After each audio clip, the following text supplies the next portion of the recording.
Donald লুর Bangladesh সফর নিয়ে বেশ চর্চা চলছে রাজনৈতিক অঙ্গনে।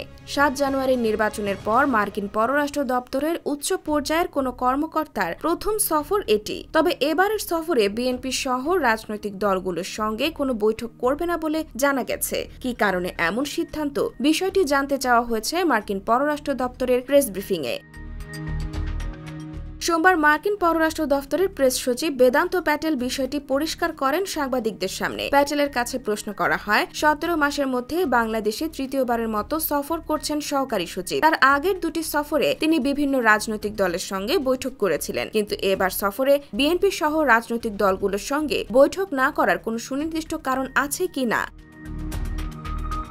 অপর আরেক প্রশ্নে জানতে চাওয়া হয়, বাংলাদেশের অভ্যন্তরীণ রাজনৈতিক বিষয়ে যুক্তরাষ্ট্র অবস্থান পরিবর্তন করেছে কিনা। জবাবে বেদান্ত প্যাটেল বলেন, সহকারী সেক্রেটারি লু দক্ষিণ এশিয়ার বেশ কয়েকটি দেশ, বিশেষ করে ভারত, শ্রীলঙ্কা এবং বাংলাদেশে যাচ্ছেন। তিনি প্রতিটি দেশের সঙ্গে দ্বিপাক্ষিক সহযোগিতা জোরদার এবং একটি মুক্ত, উন্মুক্ত এবং সমৃদ্ধ ইন্দো প্যাসিফিক অঞ্চলের জন্য মার্কিন সমর্থনের বিষয়টি প্রদর্শন করছেন। তাদের সরকারি কর্মকর্তারা কাদের সঙ্গে মিলিত হবেন বা হবেন না, তার মধ্যে অনেকগুলো কারণ রয়েছে।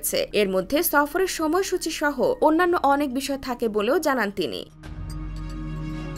প্যাটেল আরও বলেন, বাংলাদেশে তিনি সরকারি কর্মকর্তা, সুশীল সমাজের নেতা এবং অন্যান্য নাগরিকের সঙ্গে যুক্তরাষ্ট্র বাংলাদেশ সহযোগিতাকে কিভাবে আরও গভীর করা যায় সে বিষয়ে কথা বলবেন। ডোনাল্ড লু এর আগে গত বছরের জুলাইতে সর্বশেষ বাংলাদেশ সফর করেন।